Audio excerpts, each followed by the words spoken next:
नमस्कार। दोपहर समाचार में आपका स्वागत है।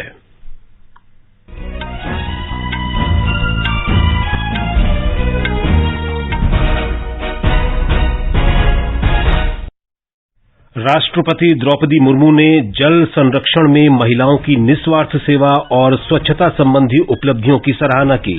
राष्ट्रपति ने नई दिल्ली में स्वच्छ सुजल शक्ति सम्मान प्रदान किए। प्रधानमंत्री नरेंद्र मोदी ने कहा, इस वर्ष का बजट बुनियादी ढांचा क्षेत्र के विकास को नई ऊर्जा देगा।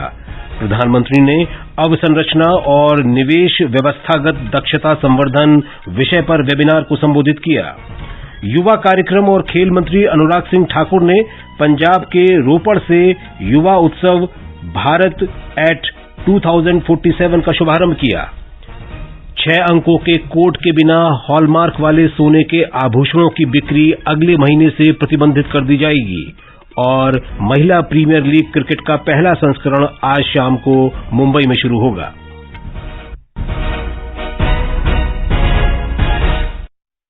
दोपहर समाचार के साथ मैं विशाल शर्मा। राष्ट्रपति द्रौपदी मुर्मू ने आज नई दिल्ली में जल शक्ति अभियान के अंतर्गत कैच द रेन अभियान की शुरुआत की।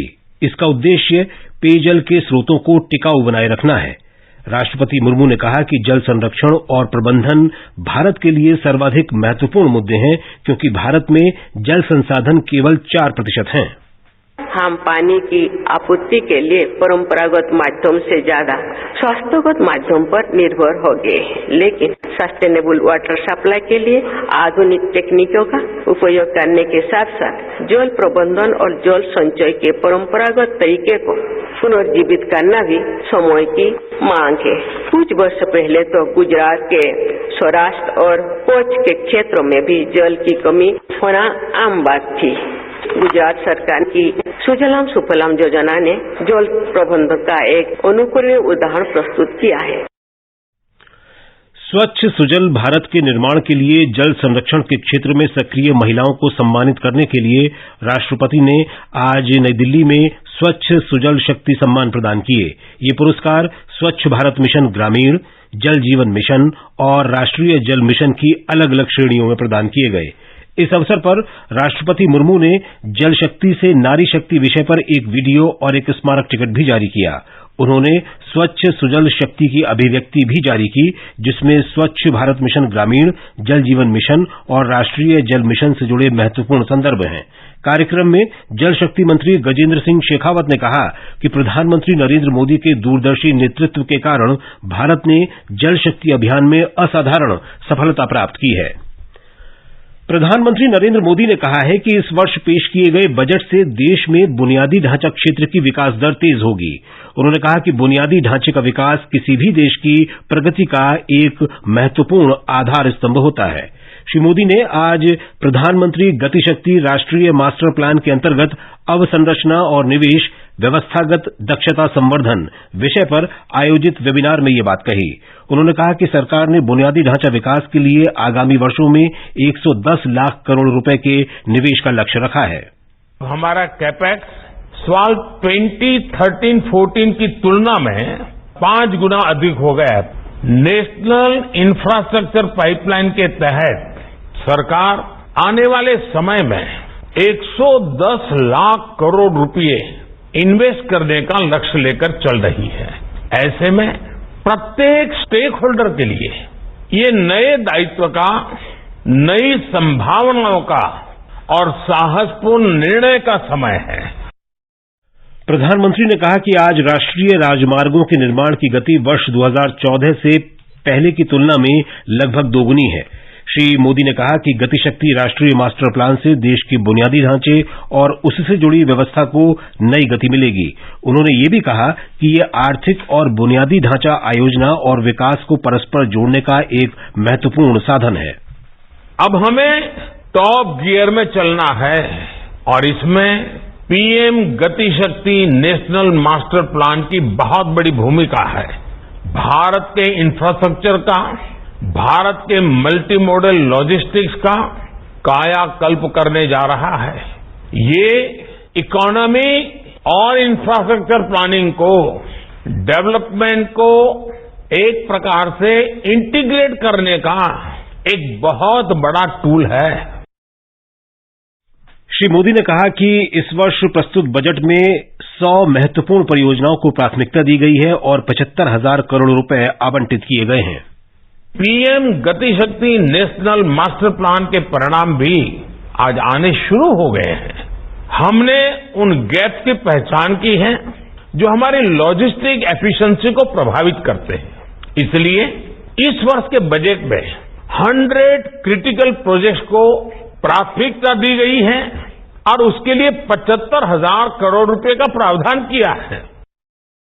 प्रधानमंत्री ने कहा कि वर्ष 2014 से पहले प्रतिवर्ष केवल 600 किलोमीटर पटरियां बिछाई जाती थीं, जो बढ़कर 4,000 किलोमीटर प्रतिवर्ष तक हो गई हैं।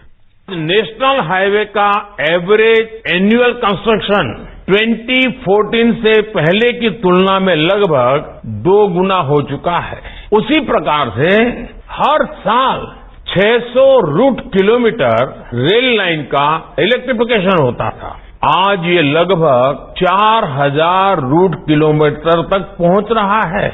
अगर हम एयरपोर्ट की तरफ देखें तो एयरपोर्ट की संख्या भी 2014 की तुलना में 74 से बढ़कर के 150 के आसपास पहुंच चुकी है।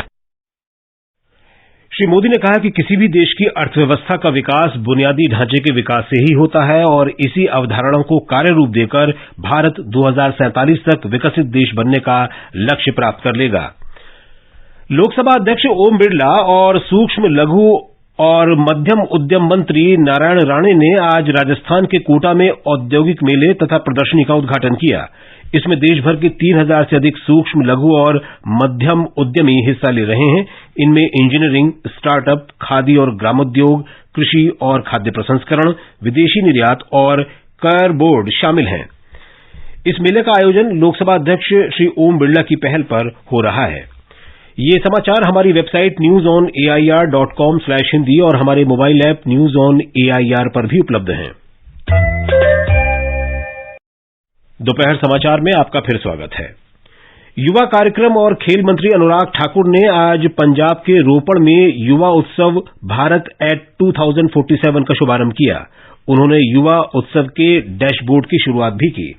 इस अवसर पर श्री ठाकुर ने कहा कि पहले चरण में इस वर्ष 31 मार्च तक देश के 150 जिलों के स्कूल और कॉलेज में युवा उत्सव का आयोजन किया जा रहा है।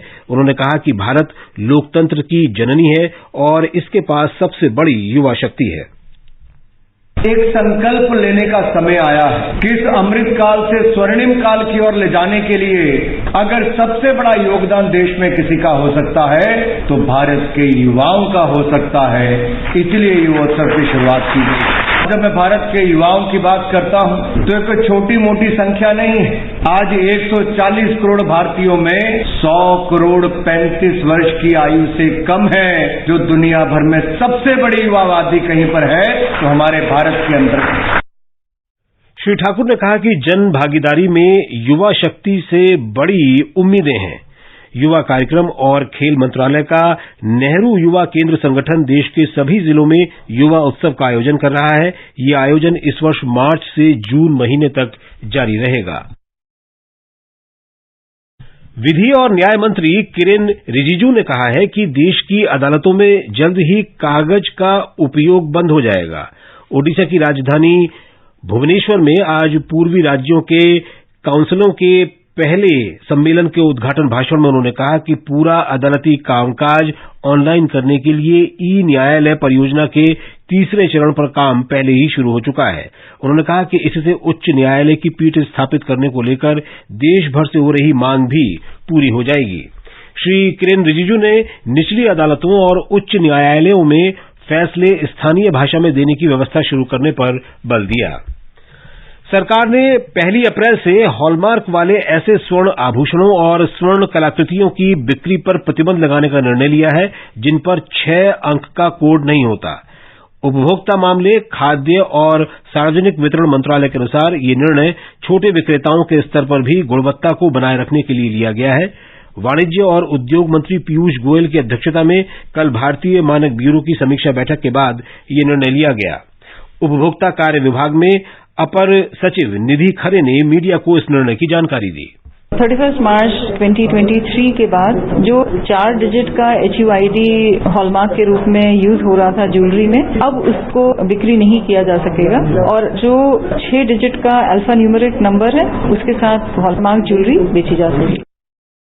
मंत्रालय के अनुसार छोटे बिक्री स्तरों पर भी गुणवत्ता को बढ़ावा देने के लिए उत्पादों के प्रमाणन या न्यूनतम मार्किंग शुल्क में 80% की छूट दी जा रही है। मंत्रालय ने कहा है कि सरकार उत्पादों की गुणवत्ता और सुरक्षा के उच्चतम मानक सुनिश्चित करने के लिए प्रतिबद्ध है। माइक्रोसॉफ्ट के सह संस्थापक बिल गेट्स ने भारत के विकास के प्रति प्रधानमंत्री नरेंद्र मोदी के समर्पण की प्रशंसा की है और उन्हें एक उदार व्यक्ति बताया है। श्री गेट्स ने कहा कि उन्होंने श्री मोदी के साथ भारत सहित पूरी दुनिया में असमानता को मिटाने में विज्ञान और नवाचार की भूमिका पर चर्चा की। श्री गेट्स ने कहा कि उन्होंने भारत यात्रा के दौरान स्वास्थ्य, जलवायु परिवर्तन और अन्य महत्वपूर्ण क्षेत्रों में किए जा रहे नए कार्यों की जानकारी ली है। उन्होंने ये भी कहा कि चुनौतियों से भरे मौजूदा विश्व में भारत प्रेरणा का स्रोत है और रचनात्मकता से सरोवर भी है। प्रधानमंत्री नरेंद्र मोदी ने माइक्रोसॉफ्ट के सह संस्थापक बिल गेट्स से मुलाकात पर प्रसन्नता व्यक्त की। एक ट्वीट में श्री मोदी ने कहा कि हम दोनों ने कई महत्वपूर्ण मुद्दों पर विस्तार से चर्चा की। ये समाचार आकाशवाणी से प्रसारित किए जा रहे हैं। ताजा समाचार जानने के लिए आप हमारे Twitter handle @AIR News Hindi को फॉलो कर सकते हैं। ये आकाशवाणी है। महिला प्रीमियर लीग क्रिकेट टूर्नामेंट आज से मुंबई में शुरू हो रहा है। भारतीय cricket control board Indian Premier League IPL की ही तरह महिला क्रिकेट लीग का आयोजन कर रहा है। आज इस प्रतियोगिता का पहला मैच गुजरात जायंट्स और मुंबई इंडियंस के बीच DY पाटिल स्टेडियम में शाम 7:30 बजे से होगा। फाइनल 26 मार्च को मुंबई में खेला जाएगा। रूस के Daniil Medvedev Dubai open tennis tournament के फाइनल में पहुंच गए हैं। अंतिम 4 के मुकाबले में उन्होंने सर्बिया के नोवाक जोकोविच को 6-4, 6-4 से हराया। फाइनल में कल मेदवेदेव का मुकाबला वर्तमान चैंपियन आंद्रे रुबलेव से होगा। दक्षिण अफ्रीका के टेक फुलटन भारतीय पुरुष हॉकी टीम के मुख्य कोच नियुक्त किए गए हैं। वे ग्राहम रीड का स्थान ले रहे हैं, जिन्होंने इस वर्ष जनवरी में विश्व कप में भारत के खराब प्रदर्शन के बाद इस्तीफा दे दिया था। स्वास्थ्य मंत्री डॉक्टर मनसुख मांडविया और रेल मंत्री अश्विनी वैष्णव ने कल प्रधानमंत्री भारतीय जन औषधि परियोजना के अंतर्गत छत्तीसगढ़ संपर्क क्रांति एक्सप्रेस को नई दिल्ली से रवाना किया। इसका उद्देश्य जन औषधि केंद्रों पर जेनेरिक दवाओं की उपलब्धता के बारे में जागरूकता बढ़ाना है। महाराष्ट्र के मुख्यमंत्री एकनाथ शिंदे ने ठाणे मनोरोग उपचार अस्पताल के एक भूखंड को रेलवे स्टेशन के निर्माण के लिए देने पर लगी रोक हटाने के बंबई उच्च न्यायालय के फैसले का स्वागत किया है। उन्होंने कहा कि इस निर्णय से ठाणे और मुलुंड स्टेशनों पर भीड़भाड़ को कम करने में मदद मिलेगी। उच्च न्यायालय ने शुक्रवार को अस्पताल की 72 एकड़ भूमि में से 14 एकड़ से अधिक भूमि को नए रेलवे स्टेशन के निर्माण के लिए हस्तांतरित करने की अनुमति दी थी। मुख्यमंत्री एकनाथ शिंदे ठाणे के कोपड़ी पचपखाड़ी विधानसभा निर्वाचन क्षेत्र का प्रतिनिधित्व करते हैं। उत्तरी बांग्लादेश के पंचागढ़ जिले में कल प्रदर्शनकारियों के साथ झड़प में 2 लोगों की मृत्यु हो गई और कई पुलिसकर्मियों सहित 2 दर्जन से अधिक लोग घायल हो गए। प्रदर्शनकारी अहमदिया संप्रदाय के सम्मेलन को रोकने की मांग कर रहे थे। ये विवाद उस समय शुरू हुआ जब जुमे की नमाज के बाद लोग सम्मेलन स्थल की ओर जाने लगे। उन्हें रोकने की कोशिश करने पर प्रदर्शनकारियों ने पुलिस पर हमला कर दिया। भीड़ ने अहमदिया समुदाय के लोगों पर हमले किए, जिसके बाद प्रशासन ने सम्मेलन पर 6 मार्च तक के लिए रोक लगा दी। इससे पहले इस्लामी आंदोलन बांग्लादेश संगठन ने स्थानीय प्रशासन से अहमदिया वार्षिक सम्मेलन की अनुमति न देने का अनुरोध किया था। और अब अंत में मुख्य समाचार एक बार फिर।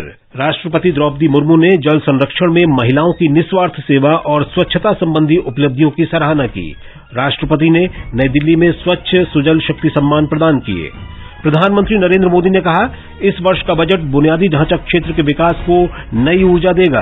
प्रधानमंत्री ने अवसंरचना और निवेश व्यवस्थागत दक्षता संवर्धन विषय पर वेबिनार को संबोधित किया। युवा कार्यक्रम और खेल मंत्री अनुराग सिंह ठाकुर ने पंजाब के रोपड़ से युवा उत्सव भारत एट 2047 का शुभारंभ किया और 6 अंकों के कोड के बिना हॉलमार्क वाले सोने के आभूषणों की बिक्री अगले महीने से प्रतिबंधित कर दी जाएगी। इसके साथ ही दोपहर समाचार का ये अंक समाप्त हुआ। नमस्कार।